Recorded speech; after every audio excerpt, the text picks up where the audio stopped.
Hello प्यारे बच्चों, मैं डॉक्टर सुशील आपको फिजिक्स में हेल्पी चैनल में तहे दिल से स्वागत करता हूं। आजकल हम कर रहे हैं क्लास 11th की केमिस्ट्री को, जिसके अंतर्गत हम कर रहे हैं उसका फर्स्ट चैप्टर। और आपको ध्यान हो तो पिछली क्लास में हमने जो लास्ट टॉपिक आपको बताया था वो था रासायनिक समीकरणों को संतुलित करना। और यदि आपको वह टॉपिक अच्छे से समझ में आ गया होगा तो यह वाली जो क्लास होगी वो आपके लिए बहुत आसान होने वाली। और यदि यह आपने समझ लिया तो काफी सारे कॉम्पिटिटिव एग्जाम्स में जो न्यूमेरिकल्स आते हैं इस टॉपिक के बेस्ड में उसको आप आसानी से कर पाएंगे। न केवल कॉम्पिटिटिव एग्जाम्स में बल्कि आपके एग्जाम्स में भी हर जगह इस तरीके के जो आंकिक प्रश्न होते हैं उनको जरूर पूछा जाता है। तो आज का जो हमारा टॉपिक है वह टॉपिक है स्टाइक्योमेट्री। पहली बात तो आखिर ये स्टाइक्योमेट्री होती क्या है। स्टाइक्योमेट्री सामान्यतः दो शब्दों से मिलकर के बना हुआ ये वर्ड जो है हमारा, एक है स्टाइकियोन, पहला है स्टाइकियोन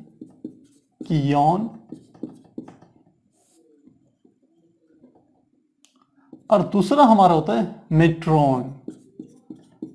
ये दो शब्द हैं। स्टाइकियोन का क्या अर्थ होता है? इसका अर्थ होता है तत्व। और मेट्रॉन का अर्थ क्या होता है? इसका अर्थ होता है मापना। तो इसका मतलब स्टाइक्योमेट्री का अर्थ क्या हुआ? इसका अर्थ है तत्वों को मापना। अब आखिर इसकी केमिस्ट्री में क्यों आवश्यकता पड़ रही है तत्वों को मापने की? क्योंकि हम देखते हैं हमारी केमिस्ट्री में जितनी भी रासायनिक अभिक्रियाएं होती हैं उसमें हम कुछ पदार्थों को लेते हैं, उन पदार्थों को आपस में उनकी अभिक्रिया करवाते हैं और अभिक्रिया के परिणाम स्वरूप या रासायनिक अभिक्रिया के परिणाम स्वरूप कुछ उत्पादों का निर्माण होता है, कुछ प्रोडक्ट बन जाते हैं। तो जो हमारे पदार्थ जिनको हम उपयोग में लाते हैं, जिनके बीच क्रिया कराते हैं, उनको हम अब जानते हैं, उनको हम अभिकर्मक भी कहते हैं या अभिकारक भी कहते हैं या रिजेंट्स भी कहते हैं। और उनसे जो हमारे उत्पाद बनते हैं उनको हम क्या कह देते हैं? प्रोडक्ट कहते हैं। तो अभिकर्मकों या अभिकारकों तथा उत्पादों का यदि मापन किया जाए, उनका मात्रात्मक मापन किया जाए, उनकी क्वांटिटीज को मेजर किया जाए तो इसी को हम क्या कहते हैं? स्टाइक्योमेट्री कहते हैं। तो सबसे पहले इसकी लिख लेते हैं परिभाषा। तो क्या परिभाषा आएगी हमारी? परिभाषा लिखते हैं कि किसी रासायनिक अभिक्रिया, किसी रासायनिक अभिक्रिया में प्रयुक्त होने वाले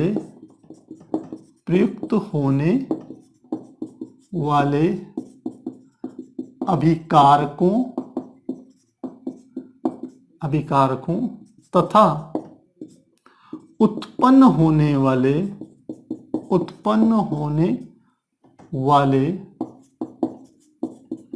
उत्पादों का मात्रात्मक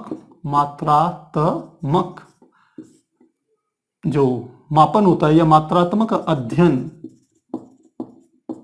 ही स्टाइक्योमेट्री कहलाता है। स्टाइक्योमेट्री कहलाता है। तो मुझे लग रहा है ये बात आपको समझ में आ गई होगी कि कितना आपने अभिकारक लेना है, कितना आपने रिजल्ट लेना है और कितनी कितनी क्वांटिटी में उनको लें और उससे कितना आपका प्रोडक्ट बनेगा, कितना उत्पाद बनेगा। इसी का अध्ययन क्या है? हमारा स्टाइक्योमेट्री है। अब यहां पर एक और शब्द आता है जिसे हम कहते हैं स्टाइक्योमेट्री परिकलन या स्टाइक्योमेट्री गणना या स्टाइक्योमेट्री कैलकुलेशन। तो अब उसकी भी हम चाहें तो यहां पर परिभाषा दे सकते हैं। तो क्या है हमारा स्टाइक्योमेट्री?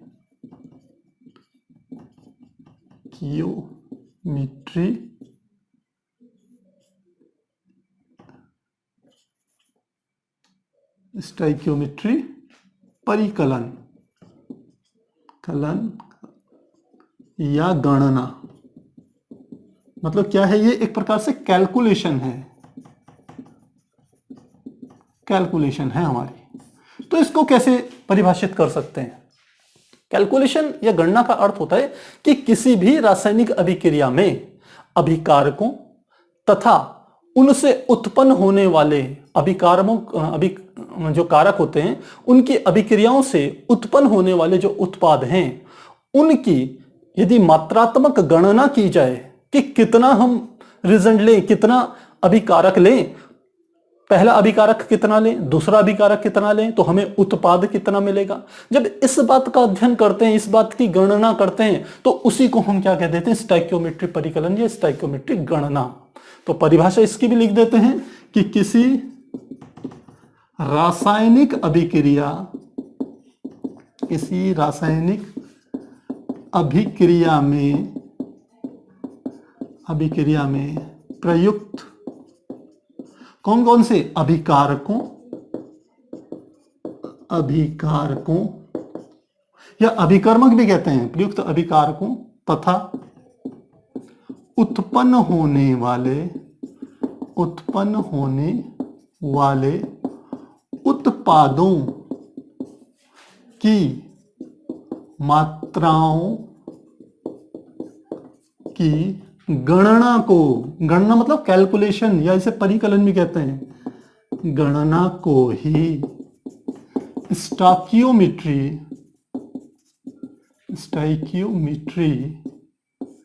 गणना या परिकलन कहते हैं। तो मुझे लग रहा है ये डेफिनेशंस आपको अब समझ में आ गई होगी।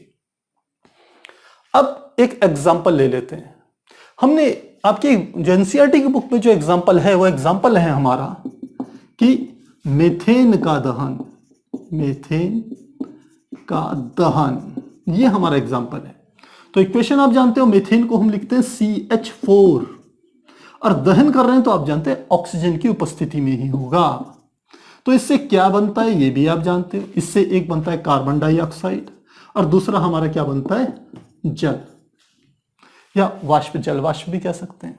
तो ये जो हमारा है मीथेन, ये किस स्टेज में है, ये हमारी क्या है, गैसीय अवस्था में है। तो क्या है ये मीथेन कैसे स्टेज में है, गैसीय अवस्था में। ये क्या है, ऑक्सीजन,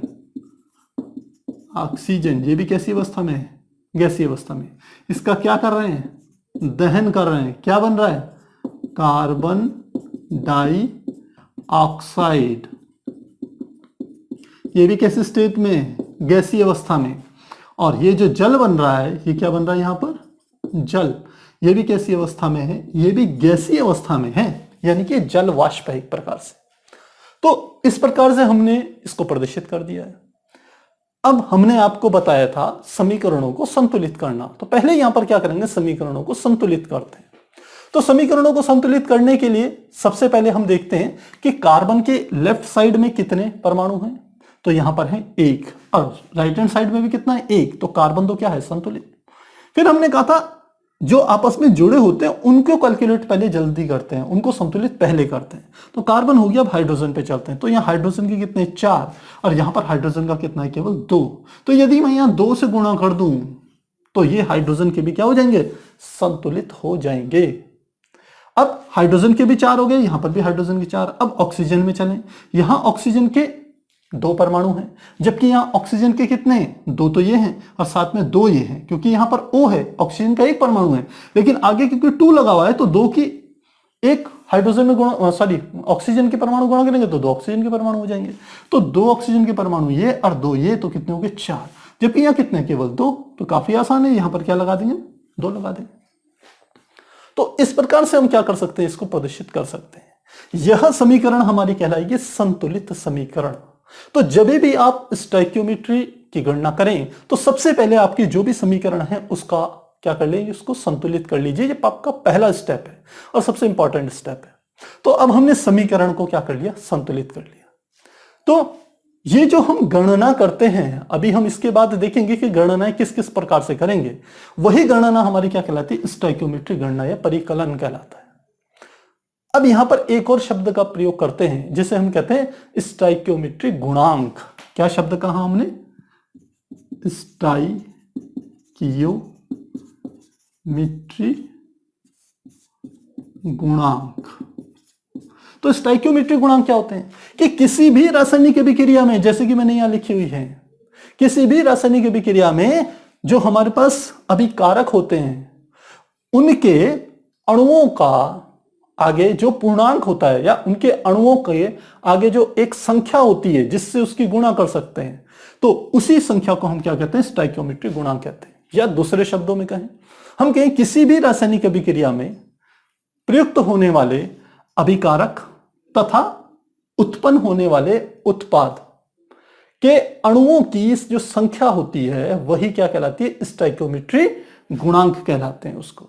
तो यहां पर क्या है, जैसे CH4 है तो CH4 के आगे कोई संख्या नहीं है, इसका मतलब क्या है, संख्या 1। ऑक्सीजन के आगे तो पहले ही हमने क्या लिखा है, 2। ये कार्बन डाइऑक्साइड के आगे कोई संख्या नहीं है, तो इसका मतलब है इसका क्या, कितने अणु है, 1 अणु है। तो जो ये 1, ये 2, ये 1, ये 2 है, इसी को हम क्या कह देते हैं, ये हमारी क्या चीज है, स्टोइकियोमेट्री गुणांक। तो किसी भी रासायनिक अभिक्रिया में अभिकारकों तथा उत्पादों को जब अणुओं के रूप में प्रदर्शित किया जाता है तो उनकी जो संख्या होती है, अणुओं की संख्या, हम देखेंगे इसे मोलों की संख्या भी कहते हैं, तो उसी संख्या को हम क्या कहते हैं, स्टोइकियोमेट्री गुणांक कहते हैं। तो मुझे लग रहा है अब यहां पर आपको स्टोइकियोमेट्री के बारे में तीनों बातें पता चल गई होगी। पहली परिभाषा हमने दी थी कि स्टोइकियोमेट्री क्या होती है, पहली बात, पहले उसका शाब्दिक अर्थ बताया गया आपको, फिर स्टोइकियोमेट्री क्या होती है, फिर बताया गया स्टोइकियोमेट्री गणना या उसका परिकलन की क्या परिभाषा होती है, और तीसरा हमने बताया स्टोइकियोमेट्री गुणांक क्या होता है। तो यहां से आपकी सारी चीजें क्लियर होगी। अब यहां पर हम एक बात समझते हैं कि जब स्टोइकियोमेट्री का अध्ययन करते हैं तो हम अपने रिएक्शंस को कितने रूप में प्रदर्शित कर सकते हैं, क्योंकि गणना तो कर रहे हैं ना। अब गणना किस किस रूप में करेंगे, हम मोलों के रूप में भी गणना कर सकते हैं, हम आयतन के रूप में भी गणना कर सकते हैं, और हम ग्राम के रूप में भी गणना कर सकते हैं। तो इसी चीज को हमने यहां पर समझना है। सबसे पहले हम समझते हैं अणुओं के रूप में, किसके रूप में, अणुओं की यदि बात करी जाए, अणुओं के रूप में यदि बात करी जाए तो हम देख रहे हैं यहां पर मीथेन के कितने अणु हैं, मीथेन का 1 अणु है। मीथेन का अणु क्या है, 1। यहां पर ऑक्सीजन के कितने अणु हैं, ऑक्सीजन के 2 अणु लिए, और इससे क्या बना, कार्बन डाइऑक्साइड के आगे 1 है, यानी कि इसका 1 अणु बना, और साथ में जो जल वाष्प मिली, यानी कि जल का जो अणु बना वो कितना बना, ये बने 2 अणु बने।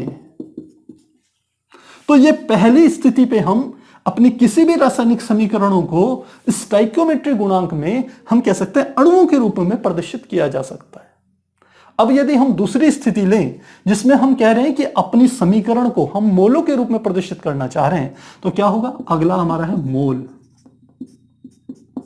तो मोल के रूप में कैसे प्रदर्शित करेंगे, अब आप देखिए जो आपने यहां पर 1 लिया था, अब पहले स्टेप में इसको हम मोल के अणु के रूप में गणना करी थी, अब यहां किसके रूप में गणना करनी है, हमने मोल के रूप में। तो यानी कि मीथेन का हम क्या ले रहे हैं, 1 मोल ले रहे हैं, तो क्या गया, इसी को हम लिख सकते हैं 1 मोल। ऑक्सीजन के यहां पर ऊपर हमने 2 अणु लिए थे, बस आगे का देखिए, ये क्या है 2, तो यानी कि ये क्या आ गया, 2 मोल। कार्बन डाइऑक्साइड का ये क्या था, आगे 1 है, यानी कि 1 मोल। यहां जल वाष्प का क्या है, 2, यानी कि ये क्या हो गया, 2 मोल। तो मुझे लग रहा है काफी आसान है, केवल आगे के संख्याओं को ही अपने प्रयोग में लाना है। अब यदि हम इसको बात करें कि ग्राम के रूप में प्रदर्शित करें, यानी कि मोलर द्रव्यमान के रूप में प्रदर्शित करें, तो मोलर द्रव्यमान क्या होता है, किसी भी अणु का जो मोलर द्रव्यमान आप जानते हैं, उसमें जितने परमाणु होते हैं उन परमाणुओं के द्रव्यमानों के योग को उसका मोलर द्रव्यमान कहते हैं या आणविक द्रव्यमान कहते हैं। तो काफी आसान है, यदि हम किसके रूप में प्रदर्शित कर रहे हैं, अणुभार या मोलर द्रव्यमान के रूप में। अगला हम ले रहे हैं मोलर द्रव्यमान के रूप में यदि प्रदर्शित करें तो क्या आ जाएगा आपकी बार। तो सबसे पहले हम पहला वाला लें मीथेन का, तो मीथेन के कितने हैं आप जानते हैं। इसका यदि मोलर द्रव्यमान ज्ञात करना है तो इसके अणुभार को ग्राम के रूप में प्रदर्शित करना है, वो इसका मोलर द्रव्यमान हो जाएगा। तो देखिए कार्बन का यहां पर निकाल लेते हैं, अलग से यहां पर निकालते हैं। सबसे पहले कार्बन यानी कि CH4 का निकाल रहे हैं, तो आप देख रहे हैं यहां पर कार्बन के कितना है, 1 परमाणु, तो 1 गुणा कार्बन और प्लस 4 हाइड्रोजन के, तो 4 गुणा हाइड्रोजन, तो क्या आ जाएगा 1 गुणा कार्बन का परमाणु भार कितना होता है 12, और हाइड्रोजन का कितना होता है 4 गुणा 1, तो क्या हो गया 12 एकम 12 और 4 16। यानी कि हम कह सकते हैं कि मीथेन के जो हमारा मोलर द्रव्यमान निकल के आया वो कितना निकल के आया हमारा, वो आया 16। तो यहां पर लिख लेंगे 16 ग्राम, इस प्रकार से लिखेंगे। सेकंड चलते हैं ऑक्सीजन में, तो तो ऑक्सीजन का कैसे निकालेंगे? तो देखिए ऑक्सीजन में कितने हैं? 2 है, 2 अणु हैं इसके, तो क्या लिख लेंगे? 2 गुणा, और O2 का जो द्रव्यमान होगा, एक अणु का द्रव्यमान कितना होगा? ऑक्सीजन के एक परमाणु का द्रव्यमान होता है 16, तो 2 परमाणु के द्रव्यमान कितने हो जाएंगे? 16 दूनी 32, तो 2 गुणा कितने आ जाएगा? 32 ग्राम। 32 ग्राम। मैं 2 गुणा 32 क्यों लिख रहा हूं? क्योंकि 2 तो क्या है? एक प्रकार से मोलों की संख्या या अणुओं की संख्या है, और 32 हमने केवल O2 का यानी कि ऑक्सीजन के एक अणु का यहां पर क्या निकाल दिया? मोलर द्रव्यमान लिखा हुआ है। अब हम अगले स्टेप पे चले, इधर की ओर देखें तो कार्बन डाइऑक्साइड का यदि हम निकालें तो फिर से यहां निकाल सकते हैं। क्या आ जाएगा? CO2, तो 1 गुणा कार्बन प्लस कितने? 2 गुणा ऑक्सीजन। तो इसको कैसे लिख सकते हैं? यदि यहीं पर निकाल दें, यहीं पे निकाल देते हैं, तो कार्बन के क्या हो जाएगा? 1 गुणा 12 प्लस 2 गुणा ऑक्सीजन के कितने होते हैं? 16, तो 16 दूनी 32 और 12 कितना हो गया? 44, तो यानी कि एक CO2 का कितना हो गया? 44। 16 दूनी 32 और 12 हम जानते हैं 44 हो गया, तो ये क्या आ गया? 44 ग्राम इसमें आ गया। अब इस स्टेप पे चलें, इस स्टेप में हमारे पास क्या है? जल के 2 हैं, 2 अणु है, तो 2 गुणा जल के एक अणु का द्रव्यमान आप जानते हैं, यहीं पे निकाल लेते हैं। हमने कहा H2O है, इसका अर्थ क्या हुआ? एक हाइड्रोजन के 2 हैं, तो 2 गुणा H प्लस 1 गुणा O, तो 2 गुणा हाइड्रोजन के एक परमाणु का द्रव्यमान 1, और 1 गुणा ऑक्सीजन के एक परमाणु का द्रव्यमान 16, तो कितना हो गया? 16 और 2 18, तो क्या हो गया? 2 गुणा 18 ग्राम। तो मोलर द्रव्यमान के रूप में भी हम इसे क्या कर सकते हैं? प्रदर्शित कर सकते हैं। तो यहां तक मुझे लग रहा है कोई परेशानी नहीं होगी आपको। अब यदि कभी कभी आपको यदि कोई बोल दे कि STP पर आयतन के रूप में प्रदर्शित करना है, स्टोइकियोमेट्री गणना में बहुत बार आपको आयतन के रूप में भी प्रश्न आते हैं, तो आयतन के रूप में क्या है? यहां पर मैं लिख रहा हूं STP पर आयतन। तो STP पर आयतन क्या होगा? यदि आप STP पर लेंगे तो आएगा 22.4, यदि आप इसे STP की जगह NTP लिख लें तो क्या हो जाएगा? 22.7 लीटर होता है। क्या होता है STP NTP? हमने बताया था STP का मतलब होता है स्टैंडर्ड टेम्परेचर एंड प्रेशर, और NTP क्या होता है? Normal temperature and pressure. और ये कितने कितने होते हैं मैंने आपको बता दिए थे। स्टैंडर्ड जो टेम्परेचर होता है वो तो 0 डिग्री सेंटीग्रेड या 273.15 केल्विन के बराबर होता है, और जबकि जो हमारा नॉर्मल टेम्परेचर होता है वो हमारा लगभग 20 डिग्री सेंटीग्रेड से माना जाता है। जबकि प्रेशर की यदि बात करी जाए तो 1 एटमॉस्फेरिक प्रेशर ही हम लगभग दोनों स्थानों पर लिया जाता है। तो एनटीपी पर यदि आयतन निकाल रहे हैं तो इसके 1 मोल का आयतन, क्योंकि जब हम कोई रासायनिक अभिक्रिया बनाते हैं तो वहां पर हम एक कंडीशन लेते हैं कि यदि आपके जो अभिकारक हैं वह भी गैसें हैं और बनने वाले उत्पाद भी गैसें हैं, और यह दोनों के दोनों जो हैं वह समान ताप तथा दाब पर हैं। दोनों के ताप और दाब क्या है? समान, अभिकारकों के भी और उत्पादों के भी। तब हम कह सकते हैं कि इसके 1 मोल आयतन, 1 मोल का जो आयतन होगा वह होता है हमारा, यदि एनटीपी है तो 22.7 लीटर के बराबर होगा। हम आपको मोलर आयतन बता चुके हैं। तो यदि यहां क्या है? 1 मोल है तो 1 मोल का आयतन क्या हो जाएगा? 22.7 लीटर। यहां कितने हैं? 2 मोल हैं, देखें तो क्या हो जाएगा आयतन? 2 गुणा 22.7 लीटर। ऐसे करके बनाते रहते हैं इसको। यहां पर चलें, यहां पर कितने मोल हैं? 1 मोल कार्बन डाइऑक्साइड है, तो इसका आयतन क्या होगा? किस पर? एनटीपी पर। यह होगा 22.7 लीटर। और फिर जल में चले जाएं तो जल के कितने हैं? 2 अणु है या 2 मोल है, तो क्या जाएगा? 2 गुणा 22.7 लीटर। तो हमने देखा कि हम किसी अभिक्रिया में जो भी हमारे क्या आए हैं? अभिकारक आए हैं और उत्पाद आए हैं, उनको हम कैसे कैसे प्रदर्शित कर सकते हैं? एक अणुओं के रूप में प्रदर्शित कर सकते हैं, पहली बात। दूसरी बात, जो हम इन्हीं अभिकारकों और उत्पादों को मोलों के रूप में भी प्रदर्शित कर सकते हैं। और तीसरी बात, मोलर द्रव्यमान के रूप में भी प्रदर्शित किया जा सकता है। मोलर द्रव्यमान आप जानते हैं, किसी अणु का जो अणुभार होता है उसे ग्राम में प्रदर्शित किया जाए, वो इसका मोलर द्रव्यमान होता है।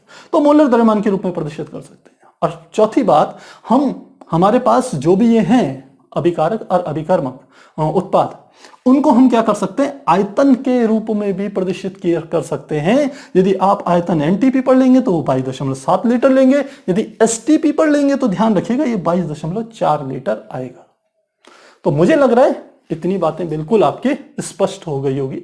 अब क्योंकि यहां पर हम किसकी बात कर रहे थे, स्टोइकियोमेट्री गणना की, तो स्टोइकियोमेट्री जो हमारी गणना होती है, इस गणना में हम क्या बात करते हैं, हम कहते हैं कि हमने मान लो 10 ग्राम मेथेन ली, तो 10 ग्राम मेथेन लेने से, और ऑक्सीजन क्या है, खूब क्वांटिटी है, अधिक की मात्रा में बहुत सारी है, तो इसको लेने से 10 ग्राम यदि मेथेन लूं तो उससे कितनी कार्बन डाइऑक्साइड गैस उत्पन्न होगी, ग्राम में ही पूछ सकते हैं। तो यही गणना हमारी क्या होती है, स्टोइकियोमेट्री गणना। तो यहां पर आपको क्या ध्यान देना है, यहां पर ध्यान देना है कि हमने किस किस के बारे में चर्चा करी। अणुओं की तो बात है, एक हमने करी मोल के बारे में, एक हमने करी मोलर द्रव्यमान में, और तीसरी करी एनटीपी आयतन पर। तो हमारे पास 3 रूपों में हम स्टोइकियोमेट्री गणना करेंगे। कौन कौन सी, यहां पर लिख लेते हैं, यहां पर लिख लेते हैं। पहली किसके रूप में, मोल के रूप में। दूसरा किसके रूप में, मोलर द्रव्यमान, मोलर द्रव्यमान। और तीसरा किसके रूप में, आयतन के रूप में। अब जब हम गणनाएं करते हैं तो इससे हमारे 6 प्रकार के न्यूमेरिकल बनते हैं। कौन कौन से, सबसे पहला हमारा आता है कि मोल को मोल में ही कन्वर्ट करना। मोल को सबसे पहले किस में कन्वर्ट करना, मोल में। दूसरा बी में, मोल को किस में कन्वर्ट करना, मोलर द्रव्यमान यानी कि ग्राम में, यानी कि लिख लेते हैं जी में। और तीसरा किस में कन्वर्ट करना, आयतन में। तो मुझे लग रहा है ये बात आपको समझ में आ गई होगी कि मोल को मोल में बदलना, यानी कि मीथेन के कितने मोल लिए जाएं जिससे कार्बन डाइऑक्साइड के 4 मोल प्राप्त हो। यदि ऐसा प्रश्न हो तो मोल को मोल में बदल रहे हैं। यदि मैं कहूं मीथेन के कितने मोल लूं कि कार्बन डाइऑक्साइड के हमें 20 ग्राम प्राप्त हो, तो ये मोल को ग्राम में परिवर्तित करने की बात हो रही है। यदि मैं कहूं कि मीथेन के मैं कितने मोल लूं कि जिससे मुझे जो कार्बन डाइऑक्साइड है वो हमारे को क्या मिल जाए, मैंने कहा 256 लीटर मिल जाए उसका आयतन। तो ये जो हमारा है ये है मोल को, पहला मोल में, दूसरा ग्राम में, तीसरा आयतन। दूसरा चले मोलर द्रव्यमान। तो मोल को हमने, ये जो मोलर द्रव्यमान है ये वास्तव में क्या है, एक प्रकार से ग्राम ही है ना। तो अगला स्टेप हमारा है कि ग्राम को ग्राम में परिवर्तित करना। ए में क्या आ जाएगा, ग्राम से ग्राम,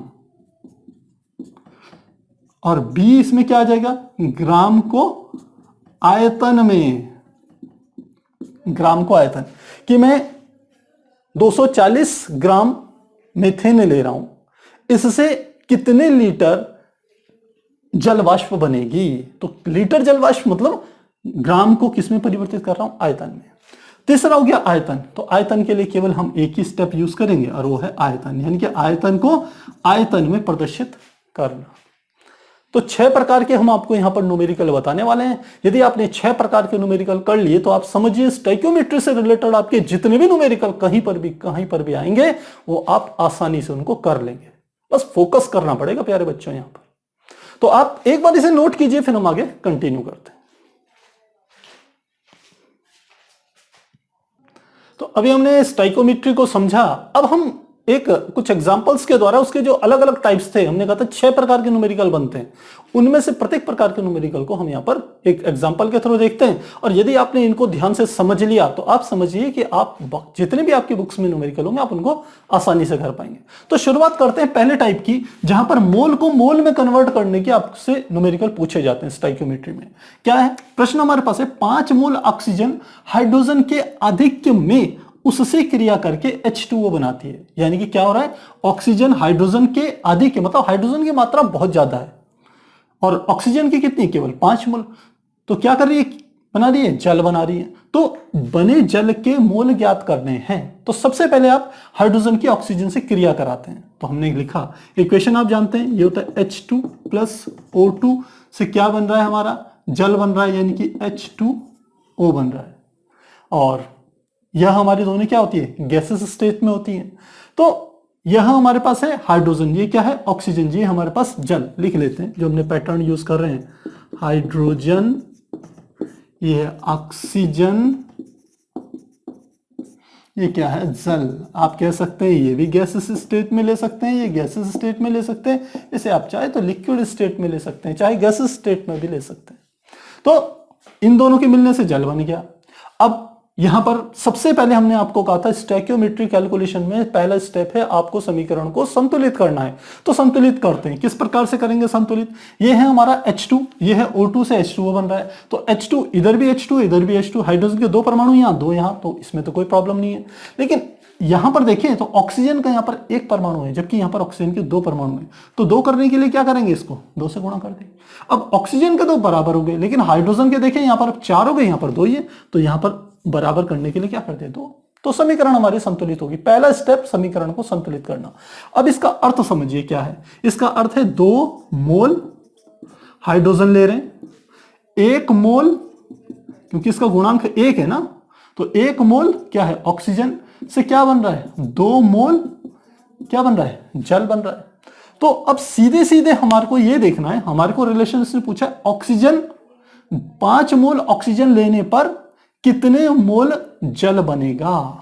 इस बात पे ध्यान दीजिए, 5 मोल है ऑक्सीजन, तो ये बता रहा है कि जल के मोल ज्ञात करने हैं। तो यहां पर आप देखिए लिखते हैं 1 मोल ऑक्सीजन से उत्पन्न जल बराबर कितना होता है 2 मोल। जब ऑक्सीजन का 1 मोल लेते हैं तो कितने जल के मोल बन रहे हैं 2। तो अब आपको सीधे कितना कह रहा है 5 मोल ऑक्सीजन से, तो काफी आसान है, लिख लेंगे 5 मोल ऑक्सीजन से उत्पन्न जल। बिल्कुल वही वाला एक नियम है कि एक वस्तु का मूल्य 5 रुपए है तो 10 वस्तुओं का मूल्य क्या होगा, सीधे 5 गुणा 10। बिल्कुल वैसे ही करना है, 5 की इसमें गुणा कर देंगे तो पी हो गया 5 गुणा 2 मोल, यानी कि कितने हो गए हमारे 10 मोल। तो यदि आप जल के कितने मोल बनाना सॉरी यदि आप ऑक्सीजन के 5 मोल लेंगे तो जल के कितने मोल बनेंगे, 10 मोल बनेंगे। तो इस प्रकार से आप मोल को मोल में कन्वर्ट करने के प्रश्नों को इस प्रकार से करेंगे। अब इसका सेकंड टाइप लेते हैं। अगला है मोल को ग्राम में कन्वर्ट करना। अगला प्रश्न हमारा देखिए यह है, प्रश्न क्या है, मीथेन के कितने मोलों के दहन से 11 ग्राम कार्बन डाइऑक्साइड प्राप्त की जा सकती है। तो सबसे पहले रिएक्शन लिखना है, मीथेन की रिएक्शन CH4 से क्या कर रहा है, उसका दहन कर रहा है, दहन करना है यानी कि ऑक्सीजन की उपस्थिति में ही दहन होगा। तो क्या उत्पन्न हो रहा है, इससे कार्बन डाइऑक्साइड उत्पन्न हो रही है और साथ में आपका क्या होता है, जलवाष्प भी बनती है, यानी कि H2O भी बनता है। तो हमने ये समीकरण यहां पर लिख दिया। समीकरण आपको पता होनी चाहिए, जब आप अभ्यास करेंगे मेरे साथ तो आपको सारी समीकरणें अच्छे से आपको याद भी हो जाएगी। तो ये हमारी समीकरण आ गई कि मीथेन का, ये क्या है हमारा मीथेन, जो कि गैसीय स्टेट में, गैसीय अवस्था में, ये क्या है ऑक्सीजन, जो कि कैसे स्टेट में है, गैसीय स्टेट में। क्या कर रहे हैं हम, इसका दहन, क्या बन रही है, कार्बन डाइऑक्साइड, ऑक्साइड। ये कैसे स्टेट में है, गैस, और ये भी जल वाष्प होती है, यह भी कैसी स्थिति में है, गैसीय अवस्था में है, क्योंकि ये जल नहीं जल वाष्प है। तो अब फिर से अपने प्रश्न में चले जाएं। तो पहले, इससे पहले हमने कहा था क्या करना है, इसको संतुलित करना है। तो संतुलित करने का तरीका, सबसे पहले हम देखें कार्बन के कितने, यहां भी 1 है यहां भी 1 है, तो कार्बन तो संतुलित है। दूसरा देखें यहाँ हाइड्रोजन के कितने हैं 4, जबकि यहाँ हाइड्रोजन के हैं 2, तो यहां पर क्या लिख लेंगे 2, तो हाइड्रोजन भी संतुलित हो गया। अब ऑक्सीजन के देखें यहां पर है 2 और यहां पर है 2 और 2, ये हो गए कितने हो गए 4, तो ये 4 हो गए। तो इसको 4 बनाने के लिए सिर्फ क्या करना है, यहां पर 2 लिखना है। अब हमने कहा था यहां हमारी क्या होगी, समीकरण संतुलित हो गई। तो हम आगे की ओर चाहें तो यहां पर 1 और यहां पर कोई संख्या नहीं है, तो यहां पर 1 लिख देते हैं। तो यहां पर हमारे पास स्टोइकियोमेट्री जो गुणांक हैं पूरी समीकरण के सारे अणुओं के आगे। मीथेन के अणु का स्टोइकियोमेट्री गुणांक क्या है 1, ऑक्सीजन के अणु का कितना है 2, कार्बन डाइऑक्साइड के अणु का कितना है 1 और जल वाष्प के अणु का क्या है 2, या जल के अणु का क्या है 2। तो स्टोइकियोमेट्री गुणांक भी हमें यहां पर पता चल गए। अब प्रश्न में चलते हैं फिर से। हमारे को क्या कहा है कि मीथेन के कितने मोलों के दहन से 11 ग्राम कार्बन डाइऑक्साइड गैस। तो कार्बन डाइऑक्साइड को आप मोलर द्रव्यमान के रूप में इसको पहले परिवर्तित करते हैं। तो कार्बन डाइऑक्साइड का मोलर द्रव्यमान कैसे निकालेंगे, यहां पर निकाल लेते हैं। चलिए यहीं पर निकाल लेते हैं, कहीं जगह की कमी ना पड़े बच्चों। तो लिखते हैं CO2। ये प्रश्न हो गया। कार्बन डाइऑक्साइड में क्या हो गया, 1 गुणा कार्बन प्लस 2 गुणा ऑक्सीजन का द्रव्यमान। तो 1 गुणा कार्बन के कितने होते हैं 12 और 2 गुणा ऑक्सीजन का द्रव्यमान कितना होता है 16। तो कितना हो गया 12 प्लस 16 दूनी 32। तो कितना आ गया हमारा, ये आ गया 44। तो इसका अर्थ है कार्बन डाइऑक्साइड का जो मोलर द्रव्यमान है वो है 44 ग्राम। ये इसका मोलर द्रव्यमान है। तो अब यदि हम इसको ऐसे लिख सकते हैं, ये कितना है, इसका हमने लिया 1 मोल, क्योंकि मोल को ग्राम में कन्वर्ट करना है। तो 1 मोल ऑक्सीजन के कितने लिए 2 मोल से कार्बन डाइऑक्साइड कितनी उत्पत्ति हुई है 44 ग्राम और जल वाष्प कितनी है 2 मोल। तो हमें किस किस में रिलेशन निकालना है, इस बात पे ध्यान देना है कि मीथेन के कितने मोलों के दहन से, तो एक मीथेन का ध्यान रखना है, से 11 ग्राम कार्बन डाइऑक्साइड गैस प्राप्त होती है। इसमें और इसमें रिलेशन पूछा है हमसे, इन दोनों में, इन दोनों में। बाकी दोनों की हमारे को कैलकुलेशन करने की जरूरत नहीं। तो इसमें करते हैं। आप देख रहे हो 1 मोल मीथेन से 44 ग्राम कार्बन डाइऑक्साइड गैस उत्पन्न हो रही है। तो हम उल्टा भी बोल सकते हैं 44 gram carbon dioxide gas उत्पन्न होती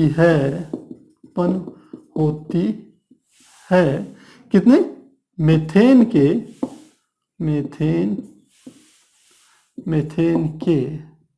बराबर क्या लिख लेंगे 1 मोल से। तो हमें क्या निकालनी है, सबसे पहले 11 ग्राम के निकालनी है। तो 11 ग्राम के लिए कितने मोल चाहिए, तो पहले 1 ग्राम के लिए निकालते हैं। 1 ग्राम, फिर ये कार्बन डाइऑक्साइड गैस के से उत्पन्न होंगे तो कितना हो जाएगा, ये 1 निकाल रहे तो एक एक नियम 1/44 मोल इतने हो जाएंगे।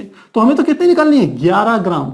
तो 11 ग्राम कार्बन डाइऑक्साइड मिल रही है, तो 11 ग्राम कार्बन डाइऑक्साइड से मीथेन के कितने मोल चाहिए 1/44 गुणा 11। तो 11 से काट देंगे इसको, 4 बार कटेगा, यानी कि 1/4 मोल। इसका अर्थ हुआ यदि आप 11 ग्राम कार्बन डाइऑक्साइड गैस प्राप्त करना चाह रहे हो तो आपको मीथेन के 1/4 मोल की आवश्यकता होगी। तो इस प्रश्न में हमने क्या करा, जो हमारा मोल था उसको ग्राम से क्या करा, कोरिलेट करा।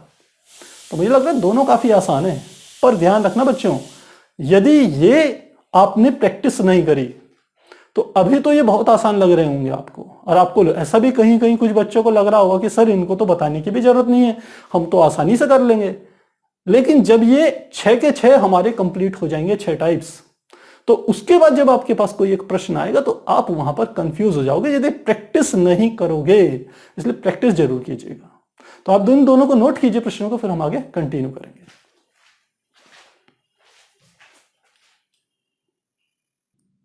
अभी हमने 2 प्रकार के अंकिक प्रश्नों को समझा जो कि हमारी स्टोइकियोमेट्री गणना से संबंधित थे। अब हम अगले 2 को और समझते हैं।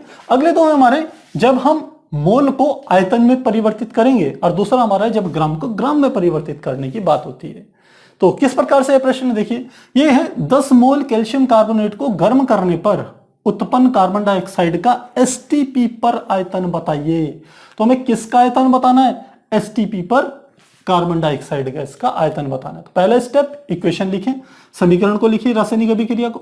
तो सबसे पहले क्या है, कैल्शियम कार्बोनेट को गर्म कर रहे हैं, तो क्या आ जाएगा हमारा CaCO3। तो केवल गर्म कर रहे हैं तो इसके लिए इस तरीके का निशान बना देते हैं, आप लिख भी सकते हैं गर्म करने पर। तो क्या बन रहा है, आप जानते हैं कैल्शियम ऑक्साइड बनता है, कैल्शियम का ऑक्साइड बन जाता है, और दूसरा हमारा बन जाता है CO2। अब पहला स्टेप हमने क्या कहा था, समीकरण को संतुलित करना। यहां पर कैल्शियम के कितने परमाणु हैं 1, और दाईं पक्ष में भी कितना है 1। यहां पर कार्बन के कितने परमाणु हैं 1, यहां पर भी कार्बन के कितने परमाणु हैं 1। यहां ऑक्सीजन के कितने परमाणु हैं 3, और यहां पर कितने हैं 2 और 1 3। तो यह समीकरण स्वतः ही पहले से ही क्या है, संतुलित स्थिति में है। अब यदि संतुलित स्थिति में है तो हम क्या करेंगे, हम चाहें तो सबसे पहले इसके स्टोइकियोमेट्री जो इसकी गुणांक हैं उनको लिखा जा सकता है। तो यानी कि यहां पर 1 आ गया, यहां पर भी 1 आ गया, यहां पर भी 1 आ गया। अब हमें क्या कहा है कि 10 मोल कैल्शियम कार्बोनेट को गर्म करने पर उत्पन्न कार्बन डाइऑक्साइड गैस। तो यदि इसको पहले मोलों के रूप में लिखें तो ये हमारा क्या आ जाएगा, ये आ जाएगा 1 मोल, ये भी बन रहा है हमारा 1 मोल, और ये भी बन रहा है 1 मोल। तो 1 मोल कैल्शियम कार्बोनेट को गर्म करने पर 1 मोल कैल्शियम का ऑक्साइड मिलता है और साथ में 1 ही मोल हमें कार्बन डाइऑक्साइड भी मिलती है। अब उसने क्या कहा है, कैल्शियम कार्बोनेट को कोरिलेट करना है कार्बन डाइऑक्साइड गैस से, यानी कि इसको इससे संबंधित करना है। अब इसको तो मोल में लेना है, जबकि इसको किस में लेना है, आयतन में लेना है, क्योंकि वो पूछ रहा है कि एसटीपी पर आयतन बताइए। तो आप जानते हैं एसटीपी पर 1 मोल कुछ भी हो, चाहे आपका कोई गैस हो या फिर आप कह सकते हैं कोई हम यौगिक कोई अणु ले लें, तो उसका जो आयतन होता है वो हमेशा कितना होता है, यदि एसटीपी पर है तो 22.4 लीटर के बराबर होता है, जिसे मोलर आयतन कहते हैं। तो 1 मोल यानी कि कितना हो गया, 22.4 लीटर के बराबर होगा ये चीज। तो वो कह रहा है कि 10 मोल कैल्शियम कार्बोनेट को गर्म करने पर कितने आयतन कार्बन डाइऑक्साइड गैस उत्पन्न होगी। तो अब आसान है हमारे लिए करना, हमने कोरिलेट कर दिया किस किस को, इसको और इसको, इन दोनों को आपस में कोरिलेट कर दिया। तो हम क्या लिखेंगे, 1 मोल CaCO3 से उत्पन्न होती है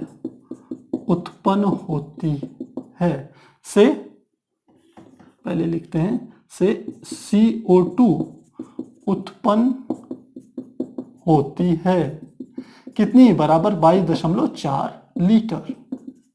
यदि 1 मोल कैल्शियम कार्बोनेट का लें तो उससे 22.4 लीटर आयतन की कार्बन डाइऑक्साइड गैस उत्पन्न होती है एसटीपी पर। तो अब ये कितना कह रहा है, सीधे 10 मोल कह रहा है, तो सीधे लिख लेते हैं 10 मोल कैल्शियम कार्बोनेट से कार्बन डाइऑक्साइड गैस उत्पन्न होगी बराबर 10 गुणा 22.4। तो कितना आ जाएगा, 10 से गुणा कर देंगे तो 224 लीटर। तो कितनी कार्बन डाइऑक्साइड गैस उत्पन्न होगी, 224 लीटर कार्बन डाइऑक्साइड गैस उत्पन्न होगी। तो इस प्रकार से हमने यहां मोल को कन्वर्ट कर लिया किसमें, लीटर की फॉर्म में। अगले स्टेप पे चलें, अगला टाइप्स देखें, यह है 48 ग्राम मीथेन के दहन से प्राप्त जल की मात्रा का परिकलन कीजिए। तो मीथेन का दहन कर रहे हैं, तो फिर से हमारी दोबारा से इक्वेशन आ गई है, पहले भी हमने यूज की है। ये हमारी मीथेन होगी CH4, इसका दहन कर रहे हैं यानी कि ऑक्सीजन की उपस्थिति में होगा।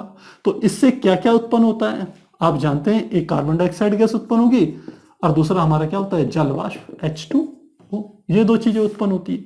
तो ये क्या है हमारा मीथेन। इसमें हम थोड़ा लिखना भूल गए तो आप लिख लीजिएगा, क्योंकि हम कोशिश करते हैं ये चीजें लिखें।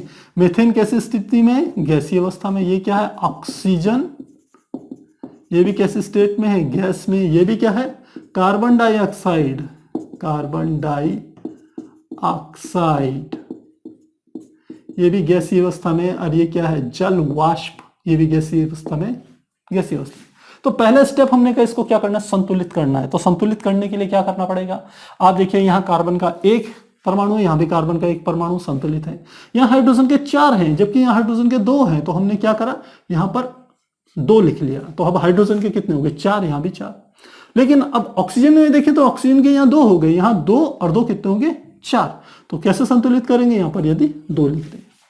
तो अब सब में यदि स्टोइकियोमेट्रिक गुणांक यदि लिखा जाए तो इनके आगे हम लिख सकते हैं 1, यहां पे लिख सकते हैं 1, और इसको हम इस प्रकार से लिख सकते हैं। तो ये 1 2 क्या है, स्टोइकियोमेट्रिक गुणांक है।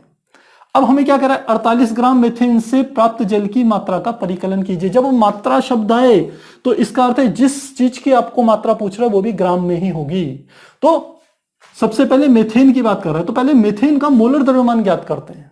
मीथेन का मोलर द्रव्यमान कैसे ज्ञात करेंगे, आप जानते हैं, ये यहां पर यदि मैं लिखूं CH4 का मोलर द्रव्यमान बराबर क्या हो जाएगा, कार्बन के कितने होते हैं, 1 गुणा C प्लस 4 गुणा H, यानी कि 1 गुणा कार्बन के कितने होते हैं 12 प्लस 4 गुणा हाइड्रोजन के कितने होते हैं 1, तो 12 और 4 कितना हो गया 16।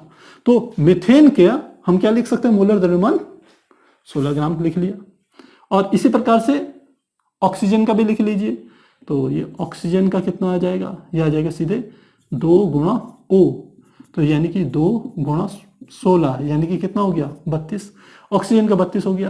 कार्बन डाइऑक्साइड गैस का लिखें CO2 का, तो क्या हो जाएगा 1 गुणा C प्लस 2 गुणा O, तो 1 गुणा C यानी कि 1 गुणा 12 प्लस 2 गुणा ऑक्सीजन का परमाणु द्रव्यमान कितना होता है 16, तो कितना हो गया 12, 16 दूनी 32 और 12 यानी कि 44, सबको ग्राम में लिख रहे हैं। और लास्ट में क्या बना H2O, तो H2O का क्या लिखेंगे 1 गुणा H प्लस सॉरी ये 2 गुणा H, 2 गुणा H प्लस 1 गुणा O, तो क्या आ जाएगा 2 गुणा H, हाइड्रोजन का कितना होगा 2 गुणा 1 होता है परमाणु द्रव्यमान प्लस 1 गुणा ये O, जीरो में समझना ये O यानी कि ऑक्सीजन है, और इसका परमाणु द्रव्यमान कितना होता है 16, तो कितने होंगे 16 और 2 18 ग्राम। तो अब मैं यहां पर क्या लिख सकता हूं, मेथेन कितनी ली हमने 16 ग्राम मेथेन ली, उससे कितनी साथ में कितनी ऑक्सीजन लेनी है 32 ग्राम ऑक्सीजन ली जाए, तो उससे कितनी कार्बन डाइऑक्साइड गैस उत्पन्न हो रही है 44 ग्राम कार्बन डाइऑक्साइड गैस उत्पन्न हो रही है, साथ में कितना जल मिल रहा है ग्राम में 18 ग्राम जल वाष्प मिल रही है। तो ये हमारी क्या होगी समीकरण हो गई। अब हम प्रश्न में चलते हैं, ये कह रहा है मेथेन को दहन करने से जल की मात्रा पूछ रहा है, तो हमें किस किस में को रिलेट करना है, एक इस मेथेन में और एक इस जल में, इन दोनों में संबंध स्थापित करना है, यानी कि इन दोनों में हमें रिलेशन निकालना है, ध्यान रखेंगे, बाकी इन दोनों तत्वों को छोड़ देंगे इन दोनों को। तो किस प्रकार से करेंगे अब इसको देखिए, हम देख रहे हैं 16 ग्राम मेथेन के दहन से 18 ग्राम जल बन रहा है, तो हम लिखेंगे 16 ग्राम मेथेन के दहन से उत्पन्न जल बराबर 18 ग्राम, तो 1 ग्राम मेथेन के दहन से उत्पन्न जल क्या होगा 18/16 ग्राम, लेकिन हमें कितने ग्राम मेथेन की बात कर रहा है 48 ग्राम, तो लिखेंगे 48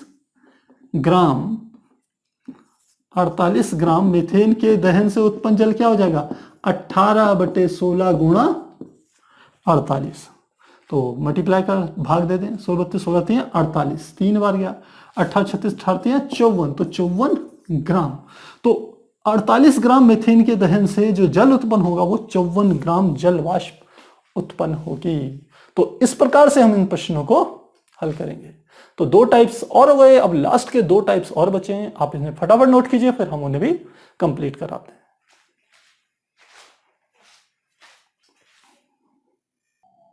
अब हम अगले 2 प्रकार देखते हैं। तो हमारा पहला है आयतन को, यदि हमें आयतन और ग्राम में कोई रिलेशन पूछे तो क्या है प्रश्न, एसटीपी पर 11.2 लीटर अमोनिया बनाने के लिए कितने ग्राम नाइट्रोजन की क्रिया हाइड्रोजन से करानी पड़ेगी। तो रिएक्शन तो हम जानते हैं, हम क्योंकि अमोनिया जानते हैं, अमोनिया हमारी होती है NH3, तो नाइट्रोजन की हाइड्रोजन से क्रिया करा रहे हैं, तो क्या आ जाएगा N2 प्लस H2 से हमारी क्या बनती है अमोनिया यानी कि NH3।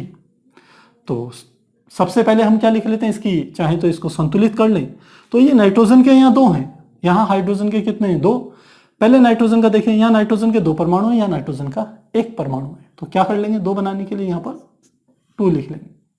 अब नाइट्रोजन के संतुलित हो गए, लेकिन यहाँ हाइड्रोजन के 2 हैं और यहाँ हाइड्रोजन के कितने हैं 3, 3 दूनी 6, तो इसको 6 बनाना है यानी कि 3 ऐसे कर लेंगे। तो ये हमारी क्या होगी समीकरण संतुलित हो गई है। तो समीकरण को संतुलित हमने किया है, और इसके जो गुणांक है इनको थोड़ा सा हम ऐसे लिख रहे हैं, यहाँ पर 3, यहाँ पर लिख लिया 2, तो जो ये है इसके आगे क्या आ जाएगा 1 आ जाएगा, ये स्टोइकियोमेट्री गुणांक आ गया हमारे पास। अब हम चाहे पहले तो इसके नाम लिख लेते हैं, तो ये हमारी क्या है नाइट्रोजन, नाइट्रोजन जैसे गैसीय अवस्था में प्राप्त होती है, ये हमारी क्या है हाइड्रोजन, ये भी कैसी स्थिति में मिलती है गैसीय अवस्था में, ये क्या होती है अमोनिया, ये भी कैसी स्थिति में मिलती है गैसीय अवस्था में मिलती है। अब मोलों के रूप में यदि इसको प्रदर्शित करें, या हमें तो ग्राम और आयतन के रूप में प्रदर्शित करना है ना, तो ग्राम और आयतन के रूप में जो प्रदर्शित कर रहे हैं, पहले तो मोल ही लिख लेते हैं, चलिए 1 मोल, ये हो गया 3 मोल, और ये क्या हो गया 2 मोल, ऐसे कर लिए।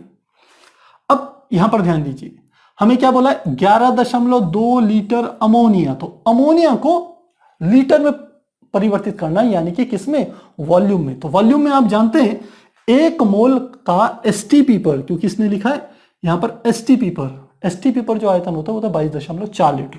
तो 2 मोल का क्या हो जाएगा, 2 गुणा 22.4 यानी कि 22 दूनी 44.8 लीटर। तो अमोनिया का जो आया वो 44.8 लीटर हमारा आयतन आ गया 2 मोल का। साथ में क्या कह रहा है कि के लिए कितने ग्राम नाइट्रोजन की आवश्यकता होगी, कितने ग्राम नाइट्रोजन। तो नाइट्रोजन को किस में परिवर्तित करना है, ग्राम में। तो इसका मोलर द्रव्यमान ज्ञात करना है, सीधी बात है। तो नाइट्रोजन के आप जानते हैं ये 2 परमाणु हैं, तो लिखेंगे 2 गुणा नाइट्रोजन के कितने होते हैं, 14 होता है परमाणु द्रव्यमान। तो 2 गुणा 14 यानी कि क्या हो गया 28। इसको लिख लेते हैं ग्राम में। अब इन दोनों को हमें कन्वर्ट करना है, बाकियों की हमें आवश्यकता नहीं है हाइड्रोजन को।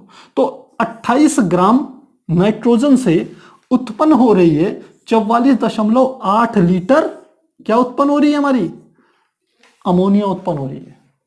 तो अब वो सीधा सीधा पूछ रहा है कि 11.2 लीटर अमोनिया बनाने के लिए कितनी होगी। तो कैसे लिखेंगे, लिखते हैं 44.8 लीटर अमोनिया उत्पन्न होती है, उत्पन्न करने के लिए नाइट्रोजन, कितनी नाइट्रोजन चाहिए, बराबर 28 ग्राम। तो 1 लीटर अमोनिया उत्पन्न करने के लिए कितनी नाइट्रोजन चाहिए होगी, ये आएगा 28/44.8। तो इतना आ जाएगा हमारे, इतने ग्राम आ जाएगा। तो हमें क्या पूछ रहा है, 11.2 लीटर अमोनिया चाहिए। तो कितना कर लेंगे, 11.2 लीटर अमोनिया उत्पन्न करने के लिए आवश्यकता होगी, ये आ जाएगा 28/44.8 गुणा 11.2।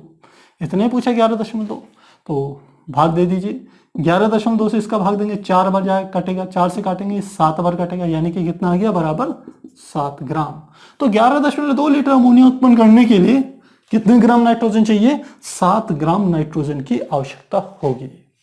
तो ये हमने क्या करा, ग्राम और आयतन में जो रिलेशन वाला जो हमारा प्रश्न होता है इसको हमने इस प्रकार से देखा। आसान है, बस आपको प्रैक्टिस जरूर करनी पड़ेगी। अगला प्रश्न देखें, प्रश्न संख्या जो एग्जांपल 6 लिया है, जो आयतन में रिलेशन बताना है। इसमें 50 लीटर HCl के निर्माण के लिए कितने लीटर क्लोरीन STP पर की आवश्यकता होगी यदि दोनों के आयतन समान ताप व दाब पर मापे जाएं। तो क्या हो रहा है, हम जानते हैं HCl का निर्माण के लिए क्या होता है, H2 प्लस Cl2 से क्या बनता है, HCl बनता है।